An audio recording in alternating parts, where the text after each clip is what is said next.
We're talking Star Trek Discovery Season 3, Episode 10 with script doctor and the one, the only Mr. Robert Meyer Burnett. Welcome, everybody. I'm Tom Connors. With me, as always, is the boss man, Andre. Greetings, everyone, and thank you for joining us for this week's episode of Star Trek Recovery. That's right. And also with us is the voice of Midnight's Edge, Mr. Rob Shlomo.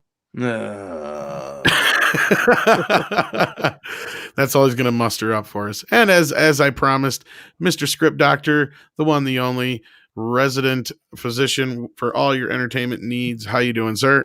I'm doing well. This is a Code Blue episode. We need to get a lot of team around here to help revive this.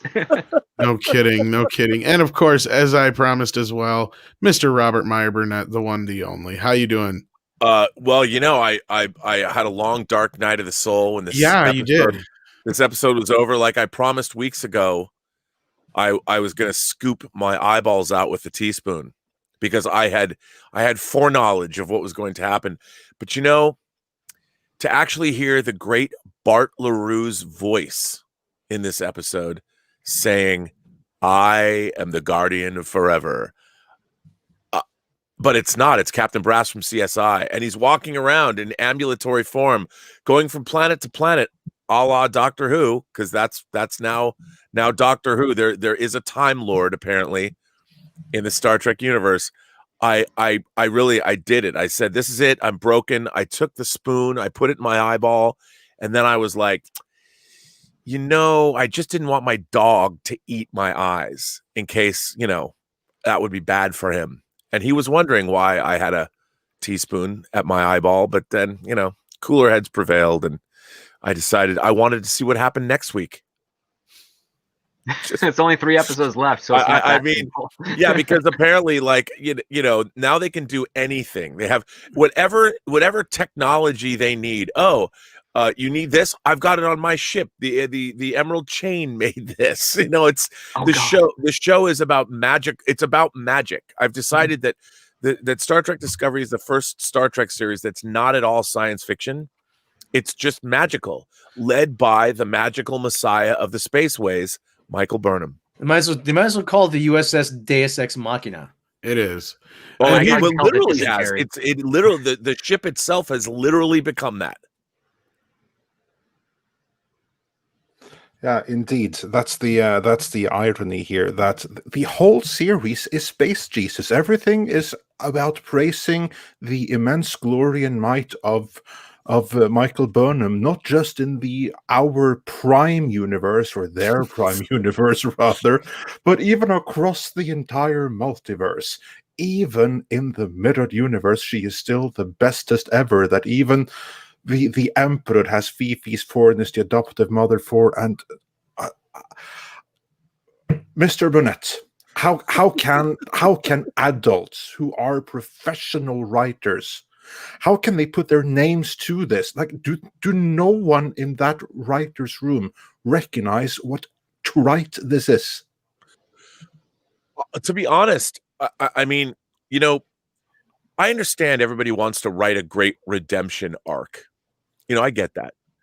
But here's a character that's what's interesting about, I think, the people from the Mirror Universe is they're not redeemable. Their very natures are not the morality that they begin with is not our morality. And the idea that somebody can Philippa Georgiou has never been played, Empress Georgiou has never been played as somebody who is either looking for redemption or could the thing that made her interesting was the fact that she was from the Mirror Universe and that she was the way that she was, that we saw earlier in the season of this show, that if she wasn't the way she was, some of our characters would be dead because she didn't show up to rescue them. And this idea that this journey, this cliched, it's a wonderful life journey through your past, which was done so much better in episodes like, oh, I don't know, Tapestry and from Next Generation. You watch this and you're like, I don't think really a character is going to find her own redemption back in the Mirror Universe. And it was such an odd choice. And this idea that, you know, Star Trek, in Star Trek, every character doesn't always get redeemed. and to say that you have to fundamentally change who you are. And I think back to like an episode like The Survivors from The Next Generation, where you had that as a third season episode where the Enterprise finds a couple, an elderly couple on a planet. One of them is played by the great John Anderson. And you find out at the end of the episode that this race, this alien race, the Husnock, destroyed his people, destroyed where he was living. And he lashed out and he wiped out, he committed genocide against the Husnock. And Captain Picard, when it's all revealed at the end, he says, we don't even have, we can't even, the scope of your crime is beyond our justice. You know, there's no way I could possibly, I can't comment on this. We're incapable of commenting on what you've done. And Georgiou is an irredeemable character. You know, and the idea that they could change her, that Michael Burnham could suddenly change her, or she changed herself experiencing Michael Burnham in the mirror universe, or because of her contact with people that she's been somehow pacified, is such a weird choice. I mean, what made that character unique was where she was from. The fact that she was amoral, that she was a cannibal, that she was able to not have the morality that our Star Trek characters had. And I think by changing her, they had to pacify her to be the head of their Section 31 series. And I just felt that was sort of an odd choice. It was almost like she underwent conversion therapy to be nice. And what does that message say? It's not like you're misguided or this was her very nature. It was who she was.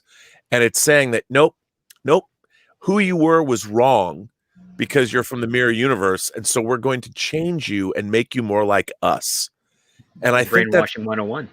That's what, and I'm like, I think that was wrong. I mean, I think that the message was, look, a redemption arc is great, but did she really need a redemption arc?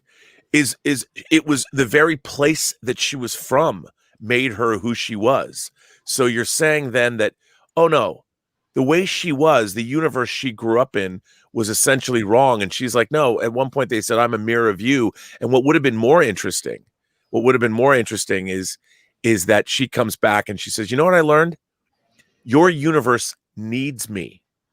The way that the universe exists now, because of things like the burn and the emerald chain and everything that's going on, I'm the only person that can fix what's happening here.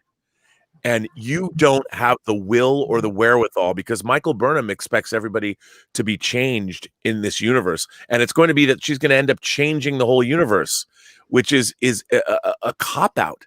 It's so not what Star Trek is really all about. They think that's what it's about, but it's really not what it's all about. One person, you know, as Kirk says at the end of Mirror Mirror, the first Mirror Mirror episode, you know, be the person who spares the Hawkins. You know, find a reason for sparing the Hawkins and make it stick. And the illogic of waste, Mr. Spock, and that's what he says at the end, that he shall consider it. Spock might consider it. But in this universe, of course, the evil emperor has changed in 30 minutes. And it's also a misunderstanding of what a redemption arc is, because the redemption arc is basically the main character acknowledging a flaw that is an impediment to their own goals, their own personal goals, and that's why they change. And there's nothing of that nature presented in Georgiou's story in this two-parter. There's nothing preventing her, as is in her normal behavior, from succeeding, because so far in the last 3 seasons, every action she has taken has led to a victory that helps and benefits the Federation and the crew of the Discovery. So now she's being redeemed to not be able to do that again, and is being sent back to the past for her. It was basically a 2-part You guys episode are missing to say the point. farewell to Georgiou. It's all Mikey Spock. It's all Mikey Spock. Mikey Spock fixed her. Okay, she showed her how to do it right. But she wasn't broken, and that's even the funnier part. No, yes, she was, according to the writers. Like I said, they don't understand the mirror universe. We talked about this last week. And that's what I'm saying. Like, this whole fucking thing is about Michael Burnham. That's it. Every fucking 5 minutes, we were reminded of that. Her whole motivation is Michael Burnham.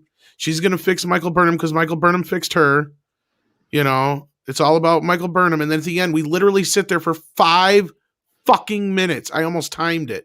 and I swear it's the last 5 minutes of the episode, just before the wrap up, where we listen to Georgiou go on for almost that amount of time about how great Michael Burnham is and how great she could be. Oh, and the suggestion of her being a captain. Exactly. Oh, yeah. Just on and on for just droning about it. And it's like, oh my God, this whole episode was nothing but how perfect Michael Burnham is. Yeah, like every other episode. More Really. so, Yeah. I mean, just can't stop hitting it fucking home like the whole fucking show. Like I'm saying, like, again, the whole thing is Mikey fixed her because she was broken to begin with from the mirror universe. You know, she's a horrible fucking person, but now she's learned to love and care and be compassionate, all because of Michael Burnham.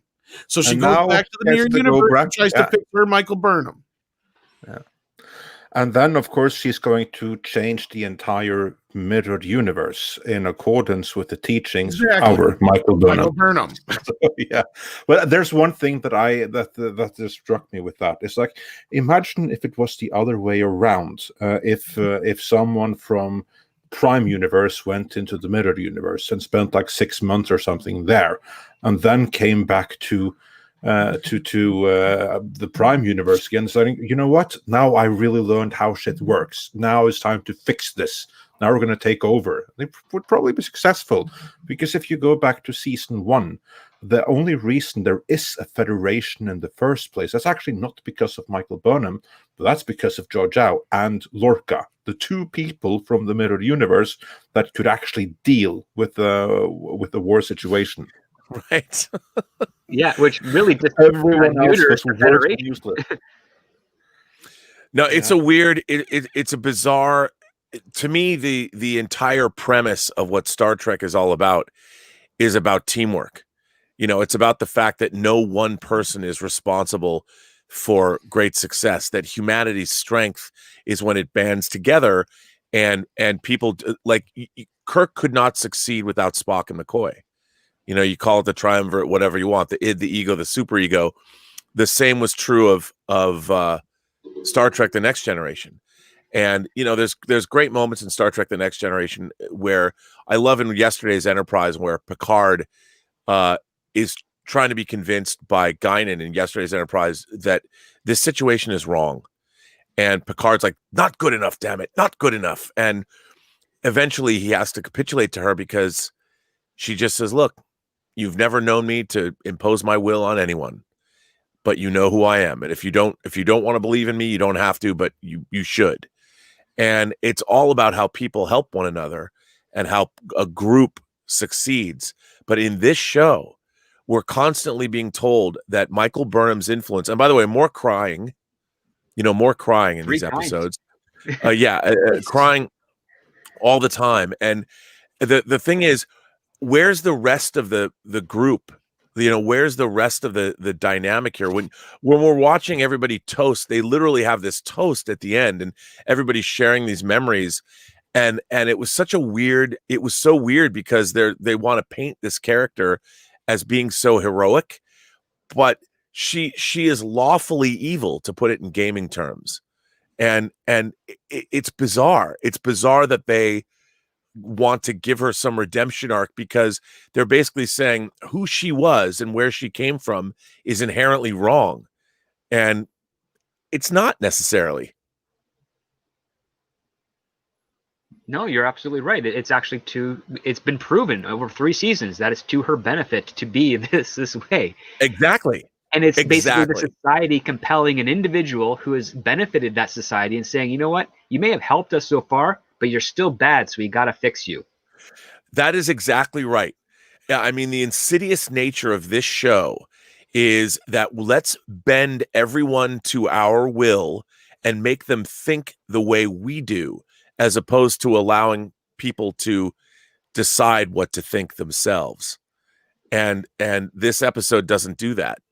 You know, and that's the genius of the original Mirror Mirror episode, is that you have all of these characters that are in this Marshall universe, whether it was Chekhov and Sulu with their ambitions, whether it was Spock, and Spock says, you know, he has no desire to assassinate Kirk and succeed the captaincy of to take over as captain of the Enterprise. The Mirror universe had a lot of depth to it, but it's never been given that depth since then. And unfortunately, this episode, people are not inherently evil in the mirror universe. It's just that morality is different in the mirror universe. Good and evil, the way things work is just different. And now it's all been so dumbed down to either black or white. It's either AC or DC. It's just strange that they chose to go this way, but not unexpected, because they've done the same thing for 3 seasons of the show with everybody. Michael Burnham's influence will pacify you and make you the way you are supposed to be. Yep, she's Xanax with the side effects being tears. Remember, there's no I in team, but there's an I in Michael. Yeah. I mean, well, you still need the team. You need the team to talk about Michael and wonder when she's going to get the job done while she's out there getting the job done. That's really all you need them for. I keep thinking of an episode of The Odd Couple where they're recounting a New Year's Eve party, and then they get to Felix's account, and everybody's sitting around, oh, geez, I sure wish Felix would hurry up and get here. Oh, yeah, this party's nothing without Felix. That's what this reminds me of.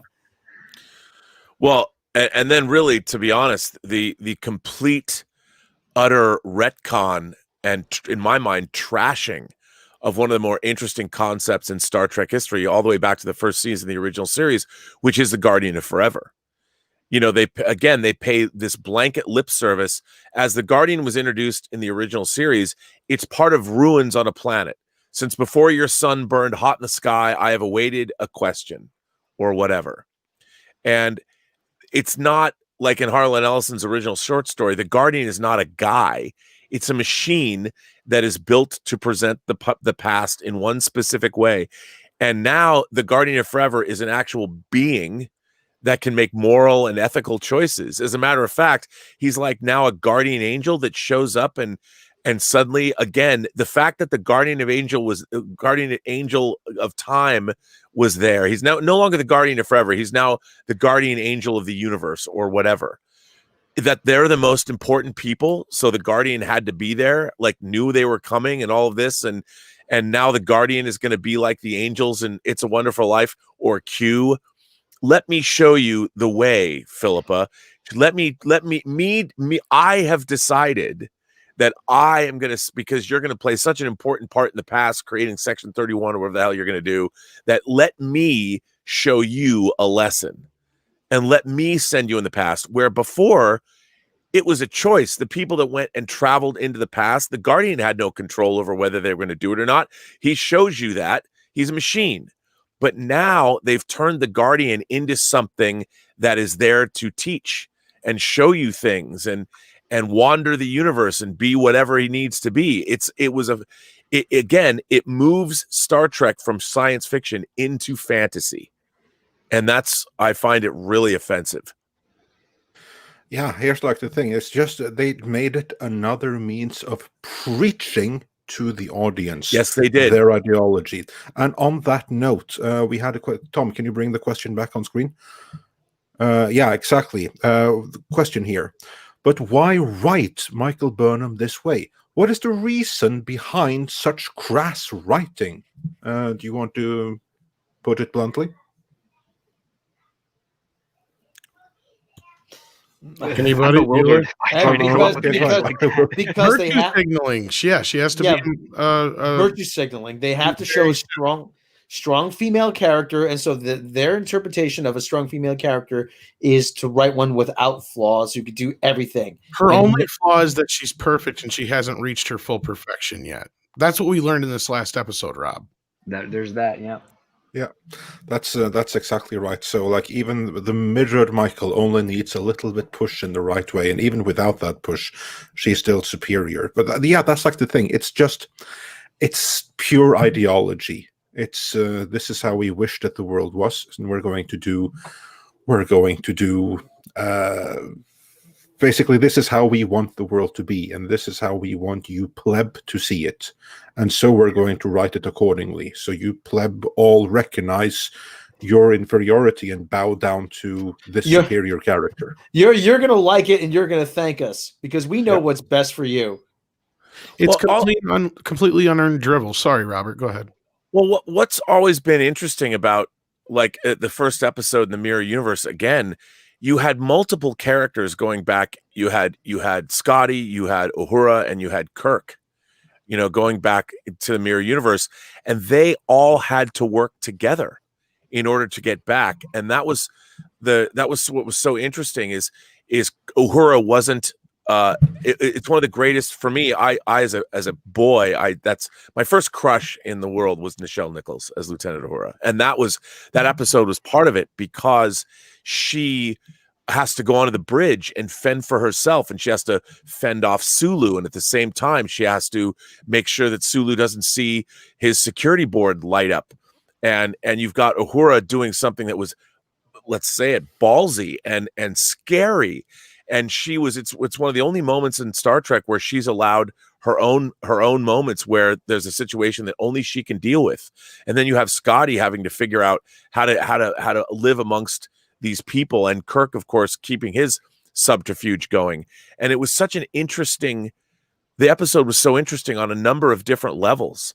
And there's even a moment where Kirk is talking to Marlene Moreau, the captain's woman, and they have this conversation where Marlene is like, I'm the captain's woman and I like it. And she's being insubordinate. And Kirk even says to her, he says, I believe that you can do just about anything you want to do. And it's a great moment. And she's never heard a man tell her this before, certainly not her lover and the captain of the ship. And that's how she knows our Kirk is different. And she learns something from it.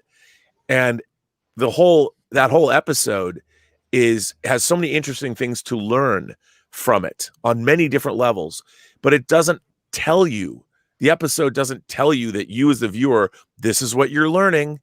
It allows you to figure that out for yourself because it presupposed intelligence on the part of the audience. But in this episode, not only do you have to show you these things, then they have to reiterate them. And in case you didn't get it, let's tell you at the end of the episode everything you were supposed to have learned watching this story. It's just insulting. And it drives me crazy, this kind of writing. And I wonder who thinks this writing is good. Like when they decide to make these scripts into episodes, it's like, who reads this and goes, yep, this is exactly what Star Trek's all about. And I'm like, go back and watch the original Mirror Mirror. See, what you're describing is what there were a lot of very terrible children's cartoons in the 80s would do. They'd have their episode, and then at the end, the button would be, this is what you learned this episode. And that is what we're getting on the far more elaborate scale in budget and special effects with Star Trek Discovery. It's basically patronizing their own audience, at the same time pontificating an ideology that they also do not understand in their own show. And yeah, I'm bewildered by the motivation that these writers have for this series. And I'm also bewildered by some of the directors that are brought on to do the job, and also some of the cast, because I do know that some of them are quite intelligent and should be looking at this and raising an eyebrow going, I don't get what this is, but I also understand the reconciliation, which is we're here to do a job. So even if the script stinks, we have to do it. And they don't want to lose that job. And I completely understand that. Me too. I mean, you can't begrudge anybody for working at all, but I just wonder, at the same time, now we have a graphic counterpoint to Star Trek Discovery, which is The Expanse. And the first 3 episodes of season 5 of The Expanse are all character development, and they're all dealing with different shades of everything from responsibility to what do we owe one another and what is our legacy. There's so much going on in the first 3 hours of The Expanse. And I think to myself, my God, I wish we could get a Star Trek episode that has, and ironically, Naren Shankar, who really began his writing career on Star Trek The Next Generation, is basically the head writer and one of the showrunners on The Expanse. And I just am like, I understand The Expanse comes from a book, but the writing on that show and the production values and the way it's light years beyond what we're seeing on Star Trek. And to have that counterpoint now running concurrently is a really interesting lesson in how to make science fiction television. Yeah, and I mean, to go back to what you guys were saying, though, about the tags on the old cartoons, the difference with those were they were just doing those to get around the whole parents group shit. Yeah. Like this is like, that was almost like just insincere bullshit they threw on at the end to get away with it. This, they're doing it like within the episode all the way through. Like I said, we sat there for 5 minutes and had to listen to Georgiou go on about how great Michael Burnham is and how great she could be. It's like, bitch ain't good enough already? What the hell? You got to feed her full of more fucking piss and vinegar? Like, what do you want her to do? Start a huge war next time? I don't get it. Like, what makes her so great? What has she ever really accomplished? I mean, honestly, we could really go back and almost everything that's bad that's happened in the show, you can trace back to her anyway. So, like, I don't get it. And I mean, I'm just talking like kind of rhetorically here, but no, I again, she we also got hasn't done anything that'd make her a likable character, even among her crewmates. right. And again, the whole thing with Georgiou is she's a great actress. So is Doug Jones. Those scenes between the two of them are great. The problem is the shit that they're doing is stupid. Well, also, I mean, the last 2 episodes have been a complete departure from this whole season. You know, and again, I think one of the problems of the show is they embrace this season-long arc that apparently is going to go into a second season long arc, where when you're in this universe, you know, they've moved you away from the original 23rd century, and they've brought you into this new milieu. And it could have been really interesting showing where humanity is at. And they've even made this problem, the situation where this universe is, they've just been waiting for literally the Discovery and Michael Burnham to show up to fix this future dystopia. And it's been so disappointing that that's really all they're doing. You know, the future that they've posed to the Star Trek universe, which could have been complex and it could have been had a lot of depth to it, and we haven't seen any of that. You know, everything it turns into these weird personal stories for everybody, and it's such a bizarre choice. It's really kind of in the background, and I guess in the next 3 episodes they'll solve the problem, and you'll find out that some big bad shows up and cause the burn, and Michael will fix it. But again, the writing, I mean, I go back to The Expanse and I think, like, what's going on in that show and how many they jump around, and you whether you're on the belt or whether you're beyond the rings or whether you're on Mars or whether you're on Earth or whether you're on the Rocinante. And I think, wow, they've got so many balls in the air that they're juggling, but you're never not aware of what's going on and who's doing what to whom and how they feel and where they're going, and also setting up anticipation in the audience, suspense. And then you look at Discovery and it's like, what is this? What is this show supposed to be? Well, it does have a formula. It starts off with a premise, then they have a distraction for 10 episodes, and then they wrap it up at the end of what the premise was. They did that with the first season. Yeah. The second season was the distraction of the sphere data, and then it went back to like control. And then this season they do 2 distractions. The first one being the Emerald Chain and their war there, and the second one is Georgiou phasing in and out of reality, and so they have to send her back. So they're really kind of running out of. They have no thin A plot story. And they have all these ideas for a B and C plot, which are actually completely irrelevant because they don't really do anything. And so every season is really about 3 episodes in length, and then they pad it out with another 10 or 12 based on how many they get in on order. Like that whole Mirror Universe sub-story in the first season, completely irrelevant. It was just, let's bring back Philippa Georgiou. And that was it. That's the only point. And then we use her to solve the Klingon Federation War in the very last episode, as opposed to any sort of reconciliation or armistice or setting up the neutral zone or anything of that nature. And it's an overly simplistic solution to everything. Oh, how come we never knew about the Discovery and the Spore Drive before? Oh, it's secret. It's secret. We swore everybody's secrecy. Oh, how come Spock never talked about his sister? Oh, well, that's a secret too. It's everything is an overly simplistic explanation to everything. Well, even some of the explanations brought up in this 2-parter, like how basically that guy, I know the director's name, it just escaped me at the moment, Cronenberg tells us, there was an incursion and a diversion from a Romulan mining ship that came into the galactic universe and then caused a time split. Well, you would only know that if the Romulan ship came to your universe. You would just know it was destroyed in the original universe. And it's also the same year that Michael Burnham and her crew of Discovery left for the future was 2258, and that's the year Star Trek 09 takes place in. So they left right before that diversion happened. If you want to say that they're all in the Kelvin universe, and it's just like, okay, that's either a coincidence or someone actually, or Kurtzman remembered that and decided, hey, let's just play around with it. I don't know. But it was just very peculiar that they would just bring that up there and talk about the fact that there's different universes in there, and then specifically try to call themselves the Prime universe when we know that's not to be true. Well, that was something that was really, I mean, at first, what Anti-Trekker said, and I was buying into that he corrected, but how you wouldn't know our universe, if this is the Prime universe, how would they even know that the Kelvin timeline was created? Unless they were the timeline, because the only way they know is when Spock says, hey, they came in here and put us on a different direction. But like if they're from the original thing, like the original series universe, all they would know is, oh, that Narada ship went through a black hole and vanished. But that Narada ship went through a black hole and vanished in the time of the Next Generation. You know, exactly. So they would never know that is split off a timeline.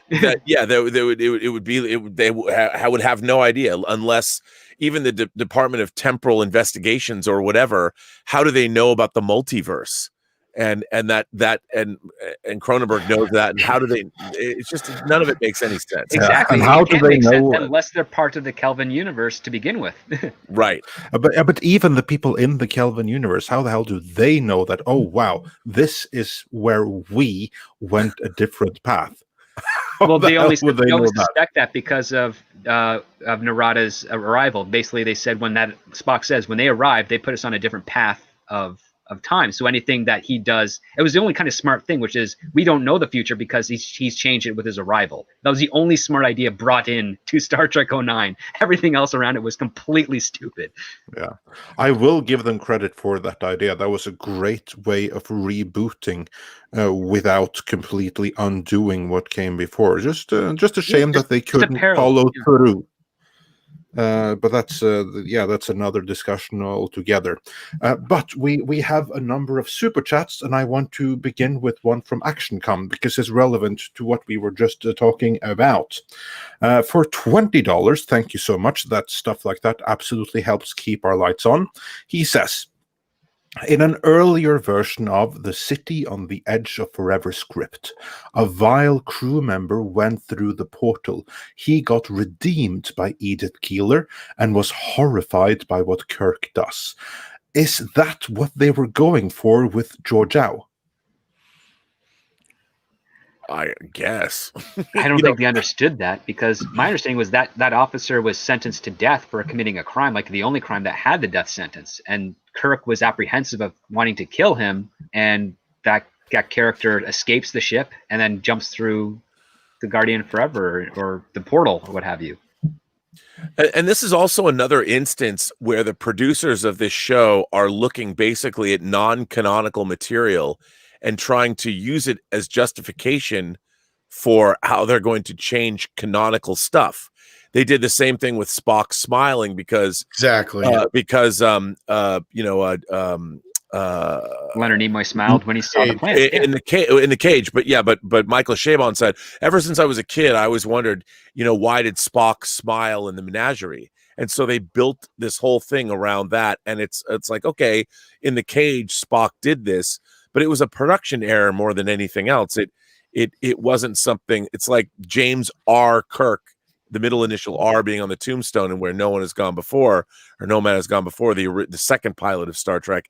And they go back and they do this, and they go back to Harlan Ellison's original script, which was rewritten and not used at all. I mean, really, pretty much. I mean, the concepts were there, and then they're trying to be clever by going in and doing that, but that's not what Gene Roddenberry wanted. That's not what Gene Kuhn or Dorothy Fontana wanted. They rewrote that script for a reason. And yet now they fundamentally changed the entire concept of the Guardian of Forever to make it fit more along the lines with Harlan Ellison's script. And that to me shows just more contempt for the original subject matter. Yeah, indeed. And moving on from there, Polaris Sucks says, crap show, but at least you are all entertaining. Well, so yeah, I guess there's that. Take joy in our misery. And I love Rianne Imakara says, Guardian of Carl's Jr. 2-for-1 Western Burgers. Yeah, might as well have been. And Sister Harrow sent a super sticker with a cute little foxy saying haha, so thanks so much. No, hiya, it says. But anyway, thanks again, Sister Harrow. We're so glad for your support. And Bird of Prey 5 says, I think the writers just realized they killed off one of their best characters with Captain Georgiou, and they needed to bring her back for her show. Well, could there be something to that? Have you heard of a Section 31 revival, Mr. Burnett? Well, they've talked about doing the Section 31 show. And yeah, for years. For years. I mean, I don't know. All I know is that, Strange New Worlds is in production, but I may have read script pages for that, but maybe I haven't. Who knows? But they I guess so. I mean, I guess they're going to bring her back, but you know what? Wouldn't you want the Georgiou from the Mirror Universe to run Section 31? I wouldn't want some reformed nice girl to run that. I mean, it's such a weird thing to do with that character. That that's the character. The great thing about Section 31, they ruined that in Discovery, was it was only one person. It was only Sloane. You didn't know where he came from, what he was doing, and then of course they added another character in Enterprise, but it's only one person. And in Discovery, there's a base, there's ships. Section 31, everybody knows who Section 31 is, which is, again, a fundamental misunderstanding of the entire idea of what made Section 31 cool in the first place, because you never really know. And if you know, then Section 31 isn't cool anymore. And if you're gonna do a Section 31 show, wouldn't you want somebody from the Mirror Universe to be the head of it? I would. They would be able to know what to do. They'd be able to implement policy. Exactly. Just look at what we said before. The only ones that bailed the Federation out in the season 1 were the two guys from the Mirror Universe. Yeah. But yeah. Moving on. Sister Harrow also says, "How does RMB know all this shit?" So, yeah. Well, he may or may not know. Isn't that what we said?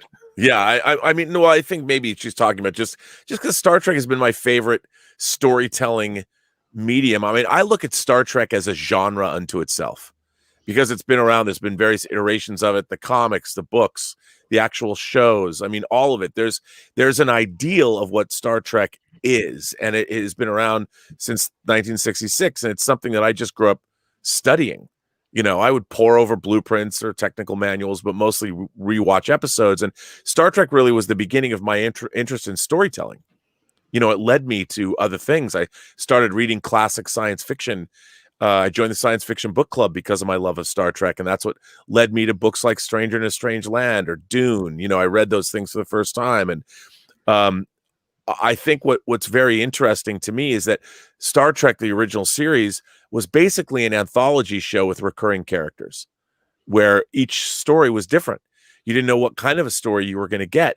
And it ran the gamut, as a lot of shows did back then, ran the gamut of all kinds of storytelling. You could have something very serious, something like whether it's the Doomsday Machine or the Immunity Syndrome, something more lighthearted like Shore Leave, but had a great message at the end, something really more cerebral like A Taste of Armageddon, or dealing with the idea, Who Mourns for Adonais, that the gods of Olympus were actually these aliens, and you have a lonely god essentially that just wants his worshipers back and wants his place in the universe to be reestablished the way it used to be. And there was so many really interesting, compelling stories in Star Trek, and that grew and evolved. And was Star Trek perfect? By no means. It was not perfect, but I feel now that since 2009, the idea of what Star Trek has been diminished. And the power of the stories that are being told has been, certainly the 3 movies that we've received since 2009 are not very interesting, and they all have these villain characters. When Star Trek really didn't have they didn't have villains; it had antagonists, and everyone takes this cue from Star Trek II: The Wrath of Khan that we have to make a character like Khan, but then they don't realize that he came from Space Seed. He wasn't some megalomaniacal villain. He was a man who ruled a quarter of the world's population at one point. He was a prince with power over millions, as he says in Star Trek II. And I just feel that now we're getting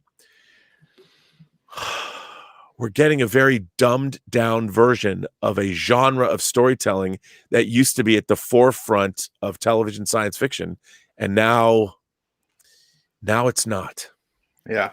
Hold that thought, because Stephen Otten just said in a super chat, the more you describe STD, the less I believe it's real.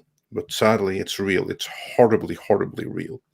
And Polaris Sucks says, Tom, just sent you a Twitter DM. It's a 19-second clip of how they make STD. I think you'll enjoy it. While the Gay Rascal says, I think I can put that one. Yes, I can put that one up on screen because I happen to have it here.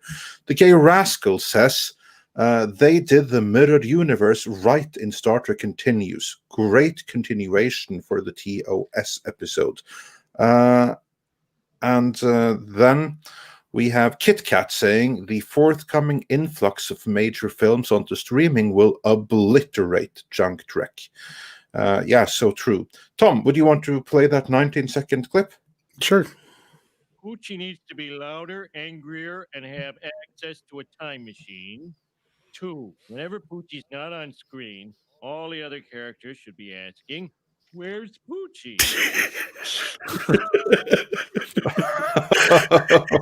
It goes on, but I don't want to get us a claim or anything. Yeah. That is so on point. That is too funny. So Yeah, there you indeed. go. Indeed. Yeah, you can get those t-shirt by clicking in the link, by the way. We'll get back to that.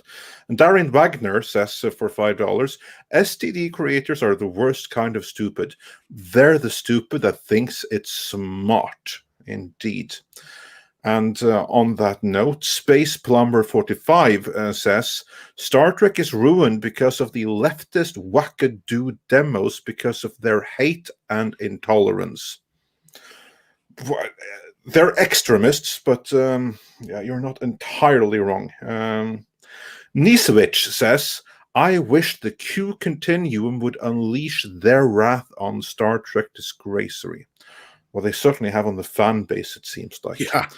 And then from my neck of the woods, Stubble McShave says for 50 Swedish krona, tack så mycket. Why not combine ST Discovery and ST Picard? Call it Star Trek Discard and throw it on the dung pile. No kidding. I like that. Yeah, that is kind of like what the fans are doing. While Lord Toth says, breaking. Rest in peace, Jeremy Bullock. Yeah, I just saw that. Boba Fett. Yeah. Rough year. Yeah. Yeah, rest in peace. Just as it's like some timing though. Just as Boba Fett is returning on TV, then the possibly die. The original one. Yeah. Yeah. Well, that's a shame, and yeah, it is what it is. Moving on, Cedric Taylor 08 says, the city on the edge of forever was a tool on the original series, and even on the cartoon version, it was a tool. Yeah. Yeah, that goes right back to Robert. And the people making this show are tools. Yeah, that they are. Well, it's funny. I think like they're trying. Obviously, when people put pen to paper and or they get on in front of their keyboards, they're trying to tell great stories. I just think that what's really strange is the stories they're telling on this show are not Star Trek stories. They're something else. They're stories that could be at home on any relationship show, like a This Is Us, or and what this show is really missing are the interesting science fiction concepts that are at the core of what a great Star Trek show could be. I mean, going back to the mirror universe again, this was a trope show. This wasn't even original. They go back to something all the way back to the first season of the original series, and they don't even do anything really unique with it. It could have been something. They're going to use the Guardian of Forever. Like, if you knew you were going back, why wouldn't Burnham say, hey, before you send Georgiou back, can we go back to when the burn happened and prevent that? Yeah. I mean, since you're here, Since you're allowing to alter history, even though before the original premise was you shouldn't be really altering history. Yeah, I mean, that's another thing. The whole point was not to change I mean, if you did change the past, it was you had to go fix it.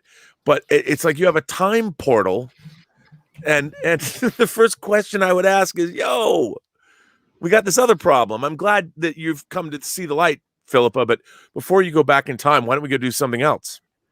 I mean, I think you can go 150 years in the past. Let's go fix the burn. And or better yet, let's go find out what caused it, modify it, and use it to our advantage. Yeah, that that's would right. be Yeah. much better. I mean, I don't know. I'm sitting there waiting for her to say that to him. Bruh, hey, can you help a girl out? I'd like to find out why the galaxy's a mess. Help me out, I think buddy. it comes down I think you're right, because it comes down to the fact that I don't recognize any of the background of these writers having a science fiction background. And No. I take because when I was like just kind of like understanding how writers' rooms are working and whatnot, usually what would happen was that you'd have the suite number was 6. You'd have your showrunner and 6 staff writers. 3 of those writers would know the genre intimately with the showrunner, and then 3 other writers would be from other genres to bring a new perspective in, and those 4 would reconcile those ideas to fit within the genre, and that's how you come up with fresh episodes. But in this case, it's like you've got your showrunner of Alex Kurtzman, who doesn't know anything, and then you have all these other writers, up to 20, that are all from various different backgrounds, but none of them really have any science fiction understanding, and they're all just trying to write it based on secondhand knowledge and experience, and it's very telling that it's the case. And to the further point, a smart show is only as smart as the writer writing it. So the fact that this is a dumb show really showcases the lack of intelligence and understanding of what they're doing of this writer's room. It's not good advertisement for them as writers. No, and I just like to point out that in this show, they say that the reason they're able to find this planet is because they've got the combination of the information from the 32nd century and the information from the sphere data, which means that they know that the Guardian of Forever is on this planet. That's why it's going there in the first place. How do they know that? And if the computer knows these things, why would they leave? Like, why wouldn't they stay there? According to them, the Guardian's been there for apparently quite some time. And wouldn't the Guardian knows that Philippa Georgiou is showing up and is reading a newspaper, when they walk up. Don't you think the Guardian would say, you got bigger problems than this? That's really, I mean, if the Guardian of Forever already knows why you're there, which is Philippa Georgiou, we're going to fix you because you're having a problem with time. Well, how about the whole galaxy's having a problem because of the burn? Like, wouldn't the Guardian also know, like, I understand this one woman has a problem, but you've got a much bigger problem. So let me help you fix that first. And there's no understanding of priorities in the writer's room. I mean, it's such a bizarre. That first episode was so strange because, and then the fact that the Guardian even knows why they're there, because the Guardian, as presented, like our reader said or viewer said, it was a tool. The Guardian now is in a position where it's making judgment calls about the disposition of the universe and the people in it. And if that's what the Guardian is going to do, are you going to do a Quantum Leap show in the Star Trek universe where the Guardian, where Captain Brass just shows up, and when people have done wrong in their lives, he gives you an opportunity to go back in and fix your problems? I mean, it's such a weird concept. They bastardized the concept of the Guardian of Forever in such a strange way. And now you're going to ask yourself, I have to ask myself, since they've done this in that universe, whenever there's a problem, why don't they just go find him and go, hey, you know what? This last mission, it didn't go right. So can we go through your portal, fix what we screwed up, and then come back? I mean, why wouldn't you then make that character the most important person on the entire universe? Because you've got a time portal that you can use at will to go anywhere you want. Well, they also break their own rules of that script, because in the Guardian of City on the Edge of Tomorrow, Spock says 2 people cannot be in the same. One person cannot be in 2 places at the same time, which means you can't go back to your own history in the exact moment. Which means that the entire premise of Georgiou going back into her own body at that point in time is either she's replaced, which they tried to suggest that was the case for that 1 minute she was unconscious. But really, it's just an afterthought effect. It's like she could not go back and be the Emperor there because the Emperor is already existing there. So she'd have to be in another another place, and that would cause a conflict. And they don't even explore that possibility of, oh, wait, we have two emperors in the past, one that's viciously evil and nearly betrayed, another one that's not as viciously evil and likes Kelpians. Well, and also in the original Mirror Universe, there's a transposition. So our landing party transposed with the landing party on the ISS Enterprise. And like you just said, they've also mistaken the idea that this is a Tapestry-esque or an It's a Wonderful Life-esque situation, that an angel has put you there. So there never was that original Georgiou. You're in this universe. So the original emperor, like you just pointed out, where's that person going? There was not a transposition where the original emperor went to. She's just been replaced. And that's not how it works. We've seen different incursions throughout Star Trek history and Deep Space Nine or whatever. And so they've combined two different things into one. And hey, listen, I actually have to run. I've got an appointment I have to go to. Yeah, absolutely. But thanks for joining us. So everyone, thank you again, Robert Meyer Burnett. You guys keep going. Keep going. Here. Yeah, we will, because we just got some breaking news. Star Trek Lower Decks, apparently, from what I just heard, has international distribution. Yep. Oh, wow. Yep. Yeah, Amazon, because you've heard like these rumors that live long and prosper. All right. So long, sir. Yeah, absolutely. No, what I just heard through the wire is that, how Star Trek Lower Decks hasn't had international distribution, and likewise, what we've heard in the last few days are these rumors coming from giant. I don't remember from where. I was going to say, anyway, I heard last night Australia, Amazon announced it or something like that. Oh, okay. All right. Yeah, I just heard it here now. So basically, what has happened is that the last few days were like these rumors that Netflix would be picking up all of Star Trek, Picard and Lower Decks and the whole shebang. That apparently didn't happen, because at the same time as they were trying to force Netflix to take the rest thing on, they were giving Amazon lower and lower and lower prices, is selling the whole shebang at ever lower price points. And what I've heard is that they lowered the price enough that Amazon said, you know what, okay, fine, at this lowered price point, it may actually be worth it to us. And so it really is Lower Decks. It really is Lower Decks. It is the absolute lower tier and lower price point and lower what have you not. Well, I guess we're going to get some more information on how well that show is going to be received on the international market then. Yeah, so that's going to be fun to see the international reception, which I don't think we're going to see much from. So yeah, but we have a few more super chats. So let's start with the one that we have on screen right now, which is from Tiberius Kirk, who sends us $10. Thank you so much. Again, that's what keeps the lights on around here. Always love these roundtables. Keep it up. Also, you see the video of Alec from Axanar defending Alex Kurtzman and said STD and Picard were good shows and had great writers. Haven't seen it, but yeah, that's his opinion to have. Yeah, I've read Alex's opinion work. I would trust, but anyway, sorry. I have read Alex's work, and I can believe him believing that, because his strips are quite poor. Yeah, like I'm not going to get into that too much, but that's his opinion, and he's free to have it, let's say. Yeah, if he enjoys the show, more to him. I mean, yeah, exactly. And Aaron C says The Expanse gets cancelled in season 6, but STD keeps going. Where's the justice? Well, I don't think there is any. But yeah, and I'm not even sure it's really a proper cancellation. I think they're just taking a sabbatical, so to speak, because my understanding is from the books there's a time jump. And I think they're trying to figure out how they want to do that. So there's no 100% commitment on future Expanse episodes at this time. Yeah. And Adam Wofford says, also for $10, thank you so much.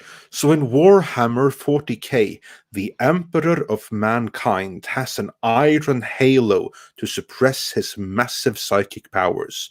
But in STD, she has the same looking iron halo.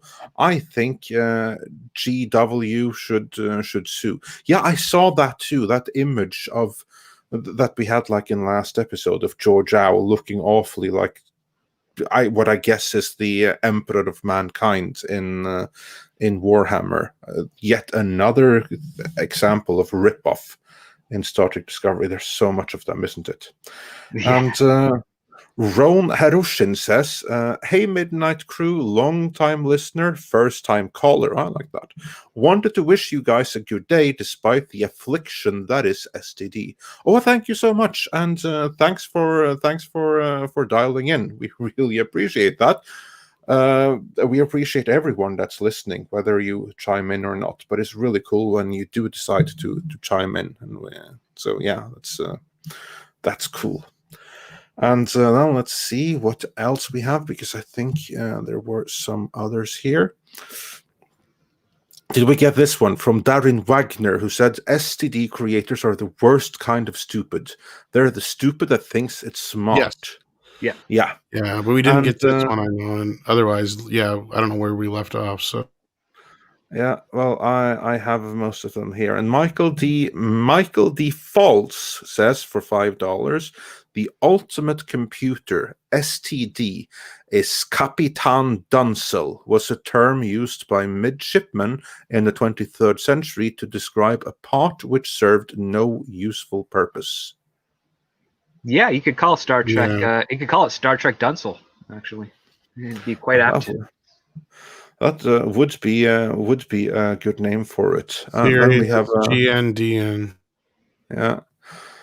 And then I have another couple of super chats here that that I at least can't bring on screen. Nitsovich says for €5. Yeah, how great was The Expanse season 5, episode 1 to 3? Thanks, Mr. Burnett, for calling it out. Exactly. And Jan Michael Sulev says for 25 Polish zloty, Stamets on Renault's sudden appearance after 4 episodes. Where were you? Haven't seen you for ages. Breaking the fourth wall, are we? Yeah, I noticed that too. That really stood out to me, like way to highlight a character's absence. And she's eating black licorice, so we already know she has zero taste. Like, that's how we see her. She's just eating. And then that entire thing with Book and Hull, I have this magic device used to piggyback off of a subspace amplifier or something like miracle. Yeah, something stupid, of course. It's like they're downloading the data, but I'm also thinking, like, why aren't they just going to the ship now? I mean, like, they know where it is.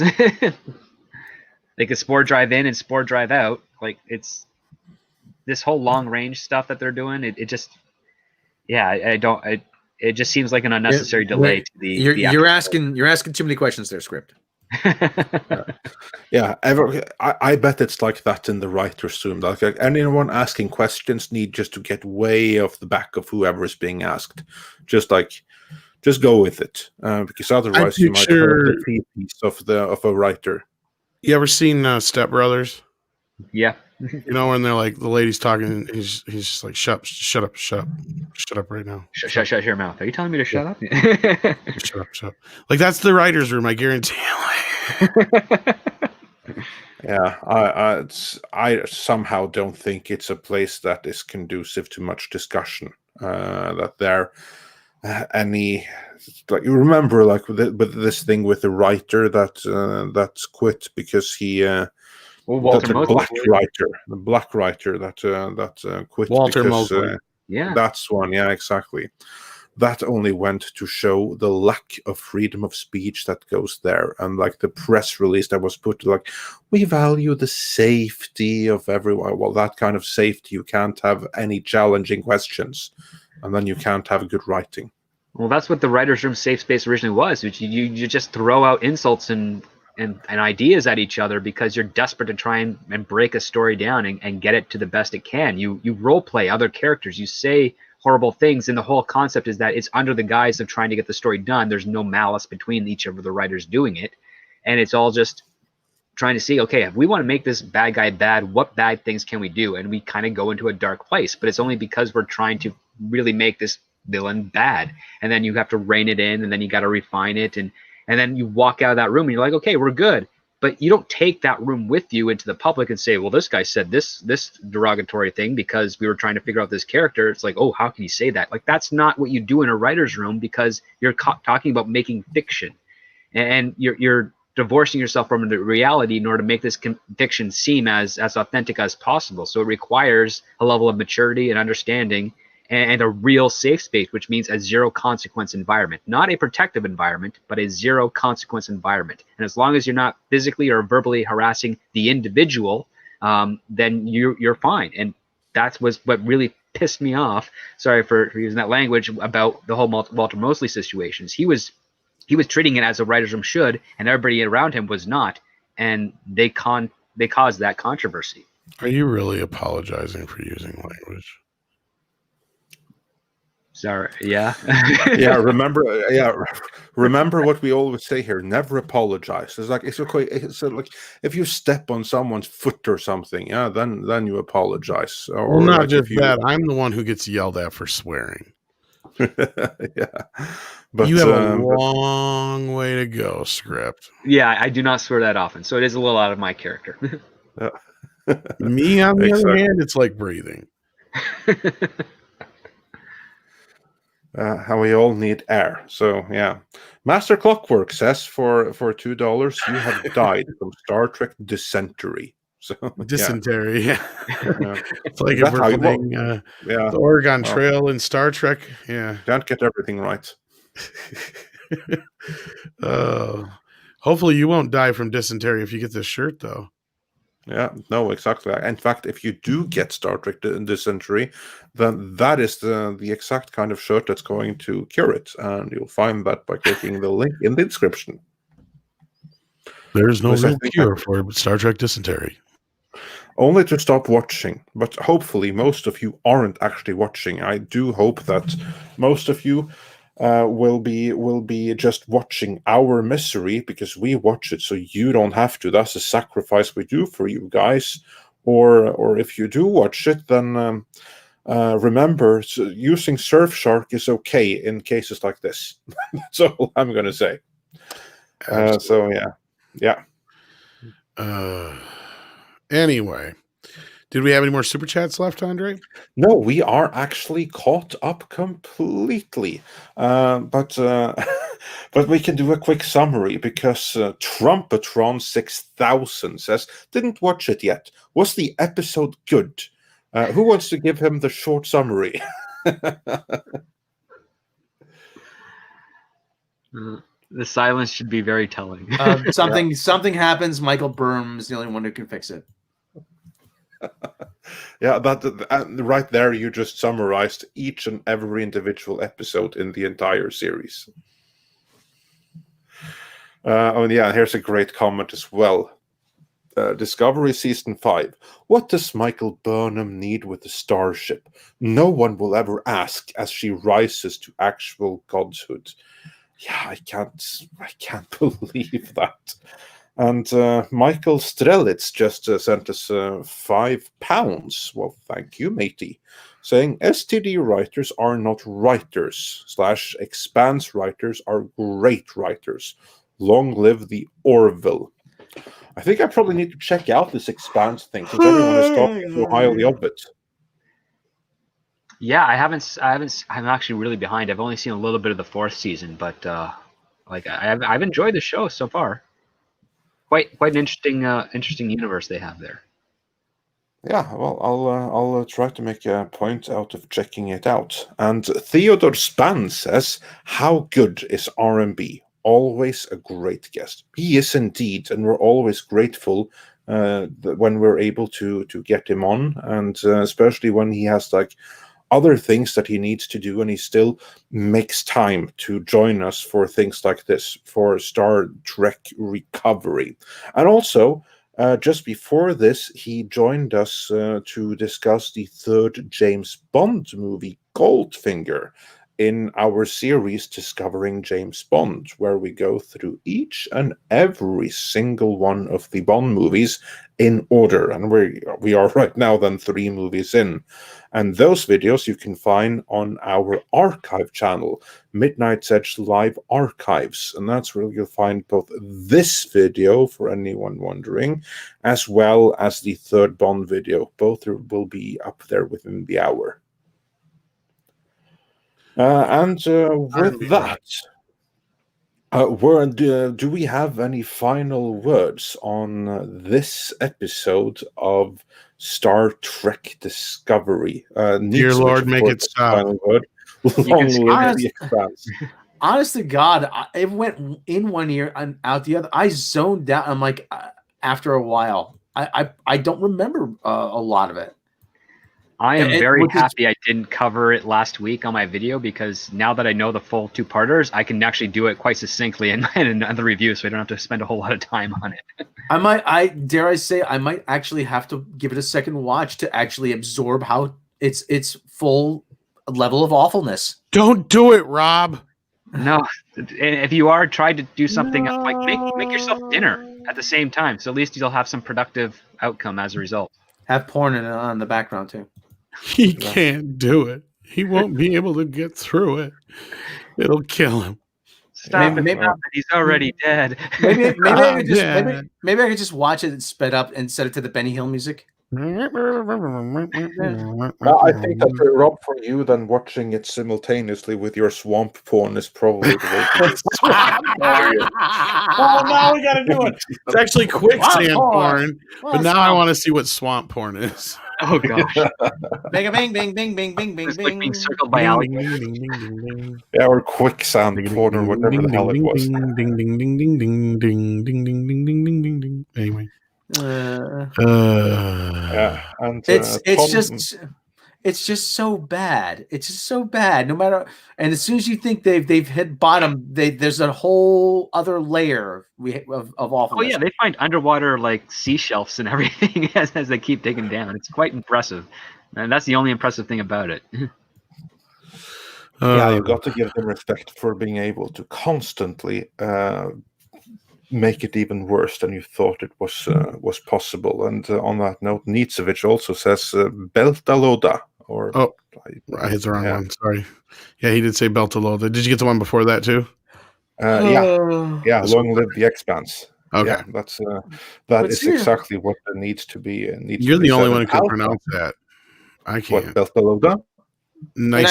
Nietzsche, whatever. Sorry, I apologize. I only guess that it's pronounced that way. I don't actually know for certain. So Nietzsche, you tell us in the comments if I'm close or if I'm way off. One thing I did notice is R&B is correct. They segregate all the characters into their own little sort of cliques. All the gay characters are together. All the ethically diverse characters are together. You know, it's really pathetic. I mean, this is their idea of diversity. Speaking of that reminds me of something I wanted to bring up earlier, but we were bouncing so much with Robert here and everything. They had one of those moments in this show, like they have in several of these shows, where they're trying to be classic Trek and it just comes off real shitty. Mm-hmm. It's where they come up with all of a sudden a magic fucking way of fixing everything, and I'm talking about Booker's magic fix it. His Alexa. He brings in Alexa. He brings in Alexa, puts it on the shelf, and says, "This will connect you to the subspace frequency." Hey y'all, it's Cleveland Brown here. Because his name is actually Cleveland. Like, you couldn't give him a better name than that. Booker, yeah. I'm Booker. My name is Cleveland. I got a magic machine. Just hook up the Enterprise to Alexa, and that'll just solve all the problems. Don't worry, I did all the testing myself. What's even worse is that, like, the bad guy. I don't like the idea of using Emerald Chain technology. It's like, it solved a problem. It's not ethically wrong to use that technology that's not actually hurting anybody as a result. Like, where's your natural objection? A bad guy totally would say he tested it himself. Script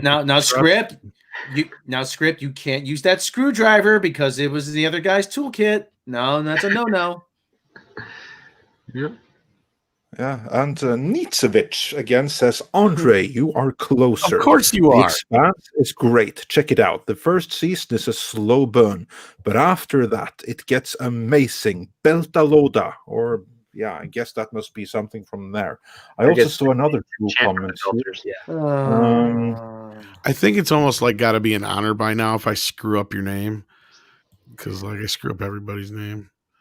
Oh, well, I can screw up names too. Let's not be. Yeah, but when you do it, you do it with style. Yeah, that's it comes from me being a non-native English speaker. Exactly. Like it just sounds like you're just throwing, your own accent into it. When I fuck it up, it just sounds like a stupid American. Yeah, I'm looking for another comment. There was something about the. So everyone, we do try to pay attention to the comments, but they really fly by so fast. And once they're off of the screen, and that goes quickly, it's no easier for Are you us talking to about the read porn the comment parody than it is of for you. Yeah, no, it was something about like the theme music for the Expanse being in Norwegian. I believe I've heard something about that before.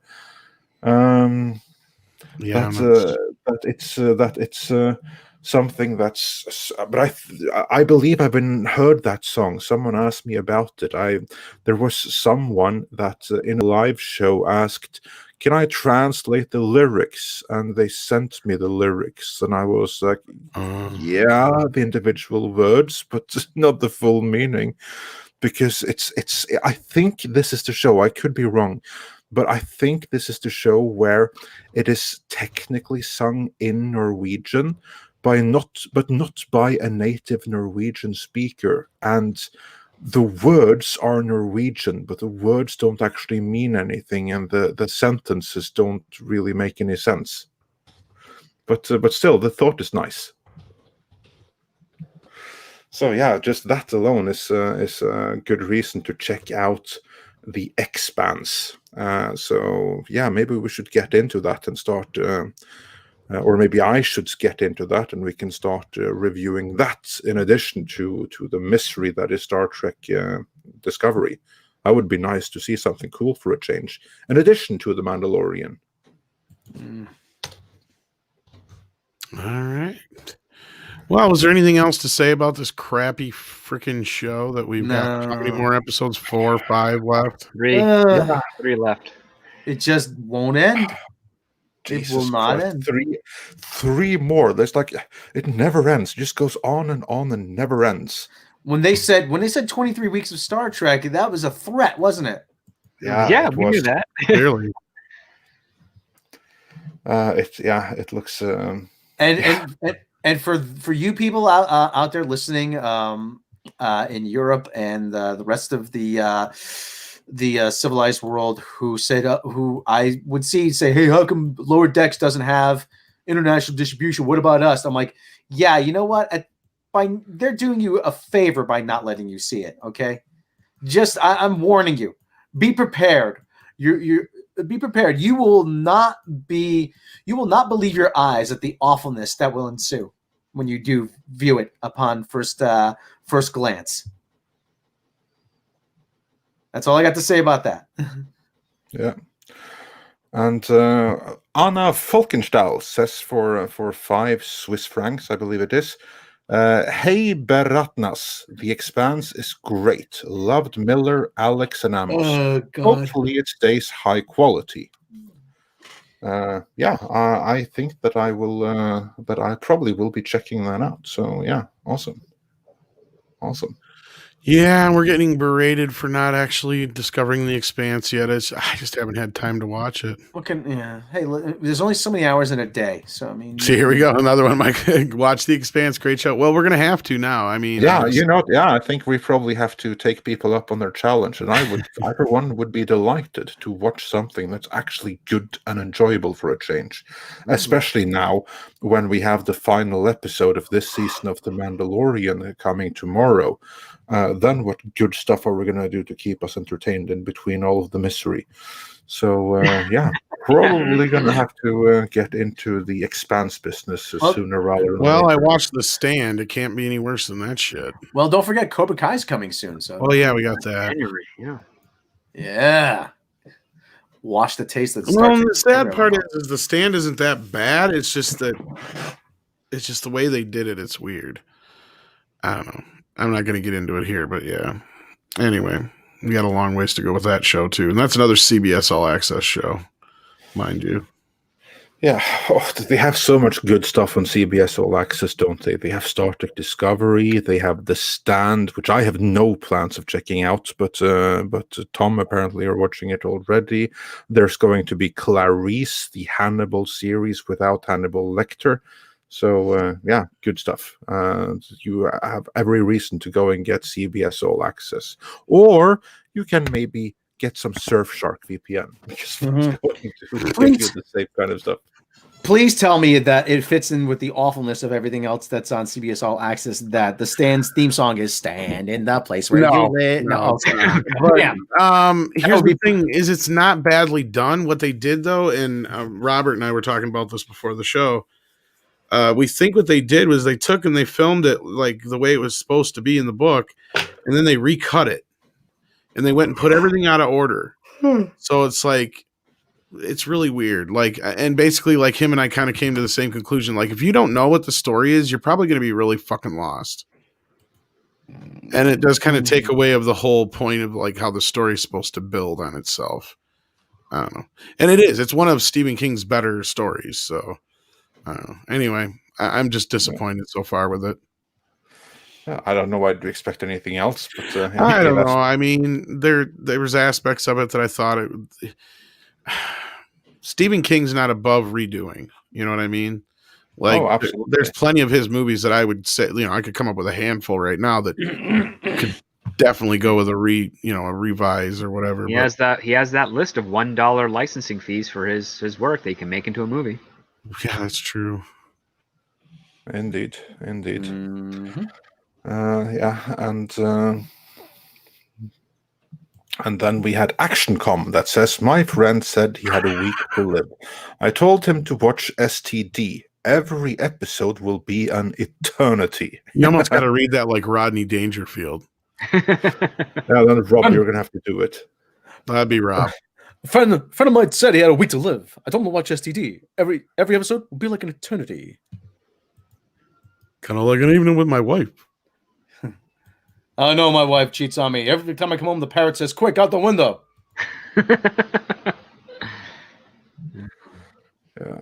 All right. Well, I think we have said pretty much everything there is to say about including this quick out the particular window episode. Yeah, and it was awful. And yeah, that's about that's all not much there is more to to say about it. Yeah.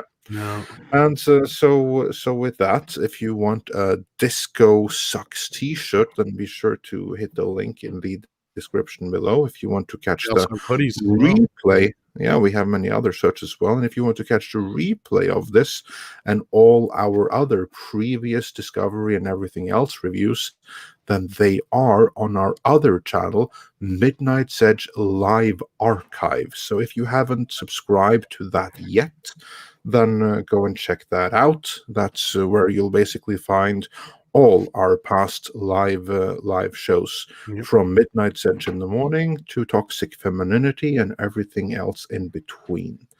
So yeah. And with that, I would like to say once again, thanks to the panel for joining us. Thanks to Robert Meyer Burnett. And this is a good one. I just have to put this one here. Master Clockwork says in Swedish, although I'm Norwegian, but he still says it in Swedish. So I'm going to butcher the Swedish language yet again. Länge leva fandom hotet. That means long live fandom menace. I kind of, that's the one thing about Swedish and Norwegian is you can kind of understand what it is, just if you have the proper context, Yeah. Like for instance, that one you can probably kind of like guess, can't you? Yeah. Long. Yeah. Live fandom. Yeah. Fandom, long live. Lounge at the Lava Fandom Hotel is what I was thinking. But long live the fandom horde. Really, right? I mean, that's Yeah. No, the hoot actually means threat. Oh, So okay. literally, it's a long live the fandom threat. Is what he's saying. Oh, okay. Like I said, I still have my Scandic dictionary, so phrase, so from when I went there, Yeah. so it comes in handy once in a while. Yeah, exactly. And I don't believe you. yeah, and just to and D. Bud Martin says in the chat he learned Swedish over the last year. Well, that's impressive. Also, My favorite word, utfart. yeah, I can imagine that you would like that one. It means something very different than what you would think it means. Exit. Yeah. Utfart, which will be utfarting pretty here momentarily. Yeah. So with that, everyone, I'd like to say thanks to the panel yet again, and thanks to everyone still watching. And to be sure to check out the replay, subscribe to Midnight's Edge live archives, and also be sure to check out our daily or thrice weekly live show, Midnight's Edge in the Morning, which is every Monday, Wednesday, and Friday at 9 a.m. LA time, which translates to 6 o'clock in the evening Central European time. There it's technically not morning, but hey ho, that's time zones for you. So yeah, do check that out. Make it part of your day, even though you may not get notifications from YouTube. So yeah, just check it out. It's always on. And with that, we close another week of Star Trek Recovery. This sucks. Yeah, me